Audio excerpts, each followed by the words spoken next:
አማካሪ የምንሆንበትን ሂደት ምን ይመስላል የሚለውን አሳያቸዋለሁ። ይህም ኢትዮጵያውያንን ወይም ትውልድ ኢትዮጵያውያንን የሚመለከት ሲሆን እነዚህም ባለሙያዎች መሳሪያ፣ ማሽነሪ፣ የቢሮ ኪራይ፣ ዓመታዊ ተርኖቨር እንዲሁም 30% ድርሻ ለሌላ አካል ሼር ሳያደርጉ በስራ ልምዳቸው ብቻ በላይሰንሳቸው በባለሙያ ላይሰንሳቸው ብቻ የአማካሪነት ላይሰንስን በ648 መመሪያ በልዩ ሁኔታ አማካሪዎችን በሚመለከት ካወጣው መስፈርት ውስጥ ማንኛውም ሰው የስራ ልምዱን አሟልቶ ፍላጎት ያለው ሰው የግልም ስራ ይስራ፣ ተቀጥሮም ይስራ፣ እንዲሁም ኤንጂኦም ሊሆን ይችላል ሰርቶ ብቁ የሆነ የስራ ልምድ ካለው መልቀቂያ አጽፎ ማምጣት የሚችል ሰው የአማካሪነትን ላይሰንስ ማግኘት ይችላል ማለት ነው። በተጨማሪም የዩኒቨርሲቲ አስተማሪዎች ይህንን እድል መጠቀም ይችላሉ ማለት ነው።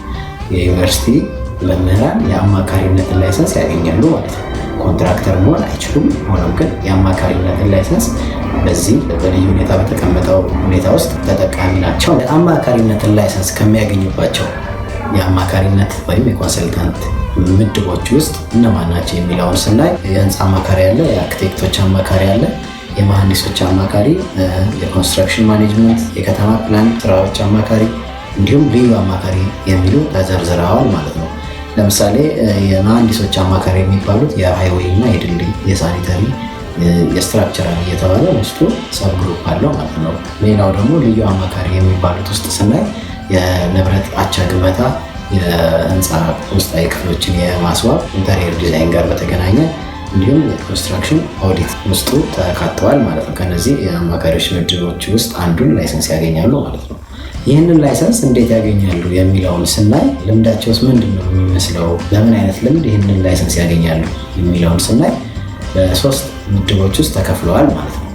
የመጀመሪያው ፕሮፌሽናል ባለሙያ ሆኖ ከዲግሪ በኋላ 8 ዓመት የስራ ልምድ ካለው በደረጃ 3 ላይሰንስ ያገኛል። ፕራክቲሲንግ ፕሮፌሽናል ባለሙያ ደግሞ ከሆነ አንድ ባለሙያ ከዲግሪ በኋላ 6 ዓመት ልምድ ካለው በደረጃ 3 የአማካሪነት ላይሰንስ ያገኛል ማለት ነው።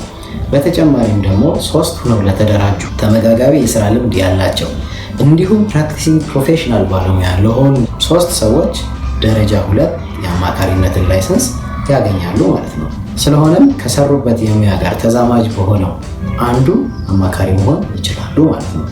በተጨማሪም ይህ መመሪያ ለሴቶችና ለአካል ጉዳተኞች ከላይ ከተጠቀሱት የስራ ልምዶች ውስጥ 2 ዓመትን በመቀነስ እንደ ፕሪቪሌጅ የተቀመጠ 2 ዓመት ይቀነስላቸዋል ማለት ነው። 6 ዓመት ተጠይቆ ከሆነ 4 ዓመት፣ 8 ዓመት ተጠይቆ ከነበረ 6 ዓመት በሚል ተቀምጠዋል ማለት ነው። ስለሆነ እነዚህ ባለሙያዎች መጀመሪያ የፕራክቲሲንግ ፕሮፌሽናል ወይም ፕሮፌሽናል ባለሙያ ላይሰንስ ከሌላችሁ መጀመሪያ እሱን አፕላይ አድርጋችሁ መጨረስ ይኖርባቸዋል ማለት ነው።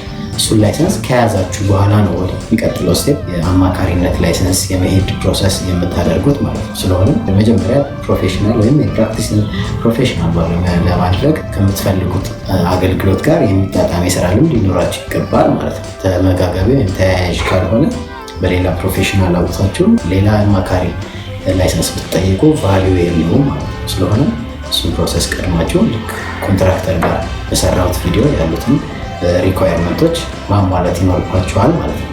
ያንን አሟልታችሁ ላይሰንሱን ኤኒታይም በኢሰርቪስ ኦንላይን ሬጅስትሬሽን ፕላትፎርም በመጠቀም አገልግሎቱን ማግኘት ትችላላችሁ ማለት ነው። ስለሆነ አማካሪ ለመሆን ያለው ጉዳይ ይህን ይመስላል ማለት ነው። አማካሪነት ላይሰንስ ካወጣችሁ በኋላ በየትኛው ደረጃ ምን አይነት ፕሮጀክት እንጫረታለን የሚለውን በስክሪኑ ላይ እንደሚታዩት ይህንን ይመስላል።